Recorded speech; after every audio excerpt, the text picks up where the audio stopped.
Real America's Voice Brian Glenn, who is the boyfriend of Marjorie Taylor Greene and is just as crazy, appeared for an interview with Jack Psobiec. I guess he's announcing his new show on Real America's Voice, which is such an absurd name. Real America.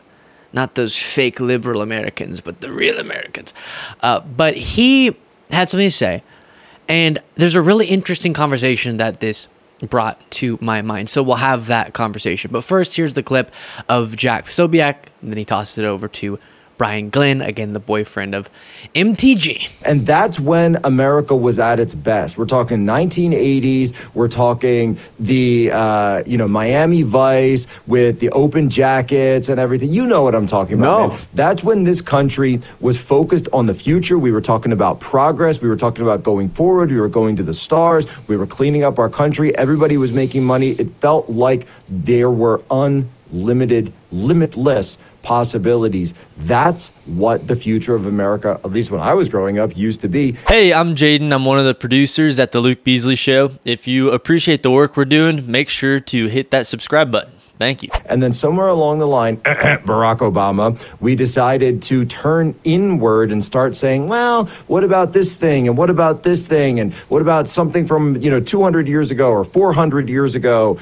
that, we can't do anything about now, but shouldn't you be really upset about that? And they started all the divide and conquer. So what I love that what you're doing is you're actually bringing people together under not one group or another, but under the red, white, and blue. Yes. And before playing the rest of this, no, Brian Glenn is not bringing people together under the red, white, and blue, considering, I think, and this is sort of undeniable, I'd hope, that the red, white, and blue in part stands for the Constitution. The country was founded on this Constitution, and that Constitution was something that Trump said we should terminate in service of him. And he tried to block the peaceful transfer of power, something that is key to our constitutional process. So I don't know if you're uniting the country around the symbol of America by violating a key American principle. You triggered me just now, Jack, because you mentioned Barack Obama, and I've been in television since about 1989, covering mostly, I call like lifestyle daytime TV stuff.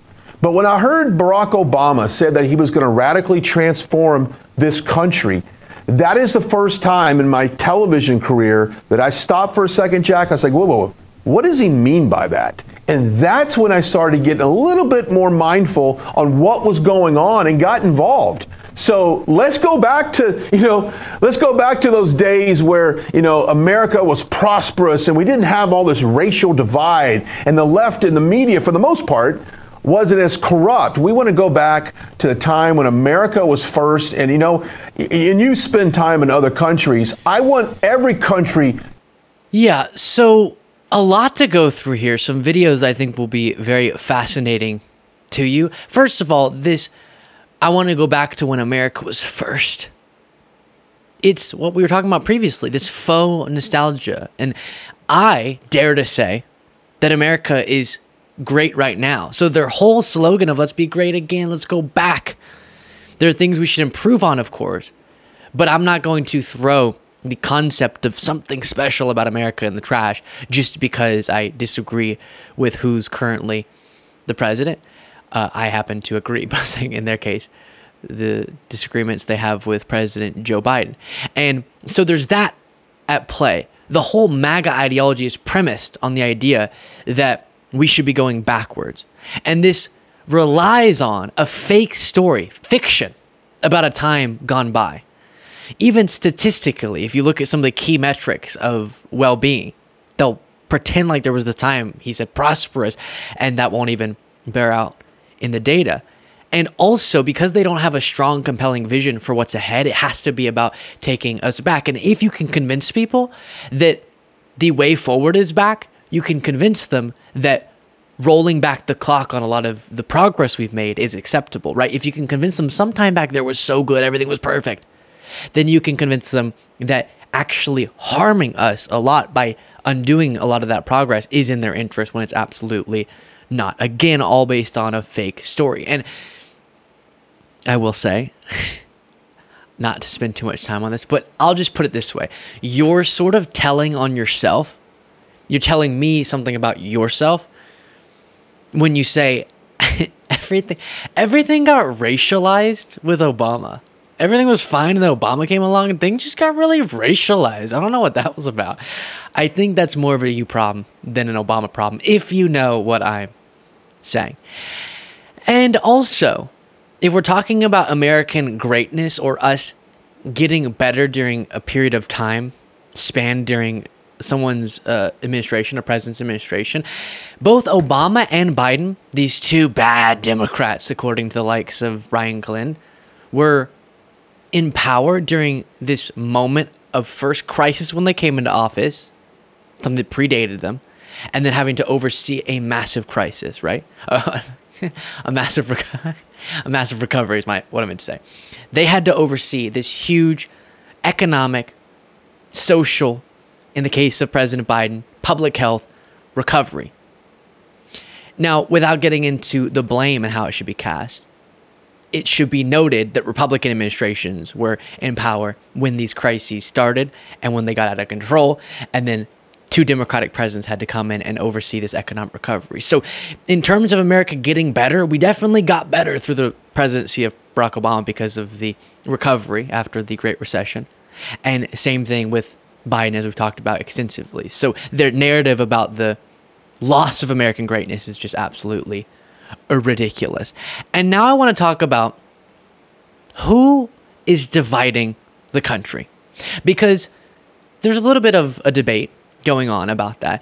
And some people find it easiest to just put equal blame on both quote unquote sides. Now, as we get into this, I, of course, have to note the way I talk about politics is focusing on people in positions of power. Because if we just start talking about any old person out there, any social media influence or whatever, it gets really hard to decipher who is impactful, who's influential, what actually matters and what doesn't. Whereas focusing on people in positions of power with great influence is a way to make it a lot easier, simplify the conversation. So in positions of power, you have the Republican and Democratic parties primarily. And yes, one of those parties is more responsible for stoking division than the other, and it's the Republican Party. And we'll go through a good example of this. There's a gazillion issues we could do this on, but let's do it on elections. How the results of elections were dealt with by Republican candidates versus Democratic candidates, and who came along and changed the dynamic we had going, which was really good for a long time, which is we can all unite around the legitimacy of election results. And I'll note again, there are people across the political spectrum that are cray and that are divisive. So it's not to say it's only a one-side problem. It's that the power structure of one of the sides is far more to blame, as shown by these videos. First, Barack Obama wins in 2008. Let's take a look at his message. A little bit earlier this evening, I received an extraordinarily gracious call from Senator McCain. Senator McCain fought long and hard in this campaign, and he's fought even longer and harder for the country that he loves. He has endured sacrifices for America that most of us cannot begin to imagine. We are better off for the service rendered by this brave and selfless leader. So in victory, integrity, right? In victory, Obama had character and respect.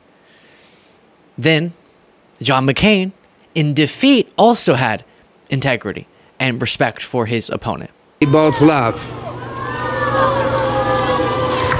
His crowd, not so much. Of the country that we both love. In a contest as long and difficult as this campaign has been, his success alone commands my respect for his ability and perseverance. But that he managed to do so by inspiring the hopes of so many millions of Americans who had once wrongly believed that they had little at stake or little influence in the election of an American president is something I deeply admire and commend him for achieving. Right. So in victory, respect for the legitimacy of our democratic process and for the opposition. In defeat, respect for those two things as well. That's 2008. And during this campaign, you had this viral moment of John McCain as well. Ask you a question. I do not believe in, I can't trust Obama. I have read about him, and he's an Arab. He is not. No?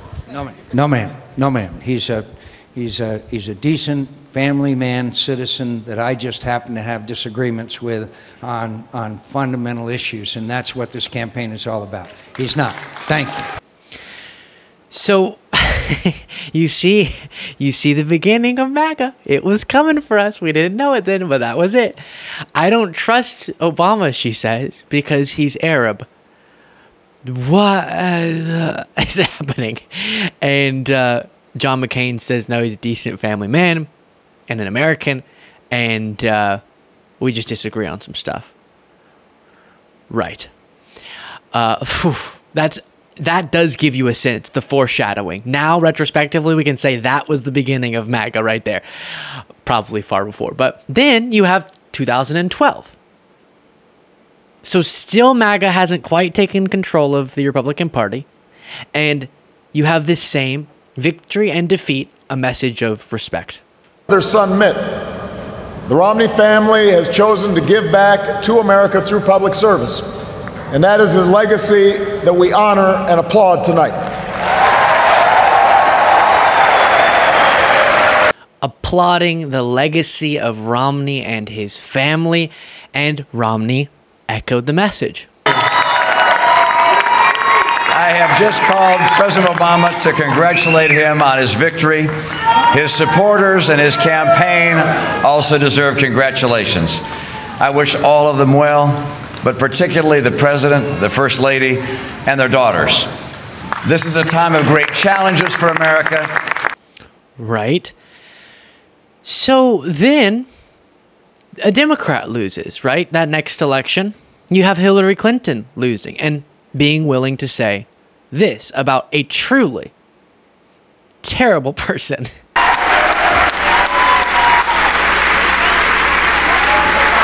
Last night, I congratulated Donald Trump and offered to work with him on behalf of our country. I hope that he will be a successful president for all Americans. We can work together. I want him to be a successful president for all Americans. And then that next election, something happened. A Republican lost again. But a different ideology had taken control since the last Republican lost, Mitt Romney. And instead of saying, I concede, instead of saying, I want to work with Joe Biden so that he can be a successful president, Trump was out saying stuff like this. Now it is up to Congress to confront this egregious assault on our democracy. And after this, we're going to walk down, and I'll be there with you. We're going to walk down. We're going to walk down anyone you want, but I think right here we're going to walk down to the Capitol. Yeah, by the way, I've watched this clip a lot. I forgot how slurry he was at the beginning. Now it is up to Congress to confront this egregious... Now it is up to Congress to confront... yeah, and he was saying we have to go down to the Capitol, fight like hell, and prevent the peaceful transfer of power. And then we know where that led. So this is the most consequential part of our democracy. Candidates lose, they win, but they both respect democracy. When they don't, as we've seen, things fall apart very quickly. So when talking about the division of the country, if we hyperfixate on the most consequential of what keeps this country going, which is that handing over of power and respecting our democracy, on that issue alone, you get a sense that maybe one individual and his movement is more responsible for dividing and destabilizing our political process more than the other. We know, I can say it for you now, if Trump were to win, Biden would accept the result. It won't happen the other way. Trump will not accept the result if Biden wins re-election.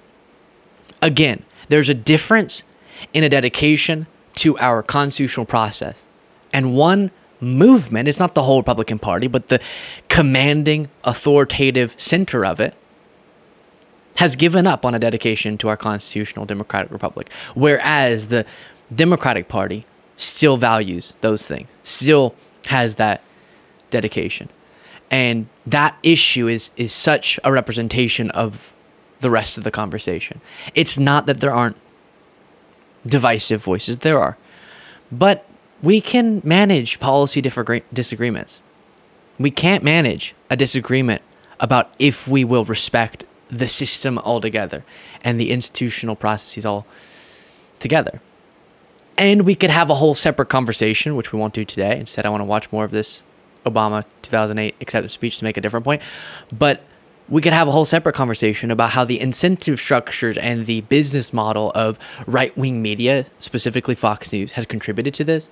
And that's probably where that lady was getting her information from, those right-wing echo chambers. And yes, there's left-wing echo chambers, obviously, but there's a particularly sinister and exacerbated characteristic of the right-wing media echo chamber that makes it very severe, and the misinformation is the worst there. And so that's playing a huge role in this as well. So it's not that we all of a sudden won't disagree on things. We should disagree. We can argue. That's fine. That's democracy. It's beautiful. When things get existential and things become this moment that feels like such a crisis, it means it's something more foundational. And I think we sort of illustrated that through the clips that we've watched.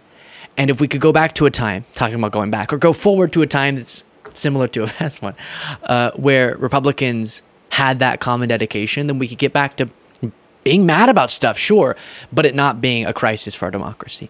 Here is Obama opening up his 2008 acceptance speech. And I want you to listen, because there's the rewriting of history also in what you heard Jack Psobiec and Brian Glenn say in how divisive Obama was. This was not a divisive figure if it weren't for Fox News trying to make him that. Hello, Chicago.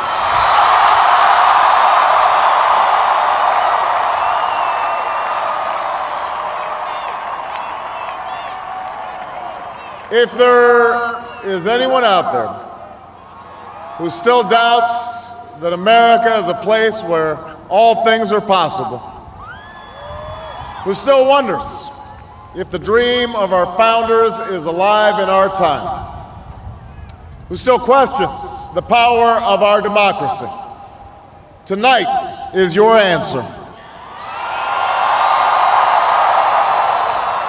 But Democrats just hate the country and they don't think there's anything special about it and they hate the founders. Maybe not. Maybe Biden constantly talking about the unique characteristics of this country and how there's nothing that we can't do if we do it together is the line he uses a lot. And doing that and saying that while he actually respects the process. Maybe that is more representative of a side that has more respect and love for what this country stands for than the guy who's calling for the termination of our Constitution and who values himself more than the crucial elements of our democracy. That would be my response to the MTG boyfriend thoughts on Obama. And let me know what you thought of all that in the comments. If you want to get the extra episode of the show daily, you can do so by clicking that join button below.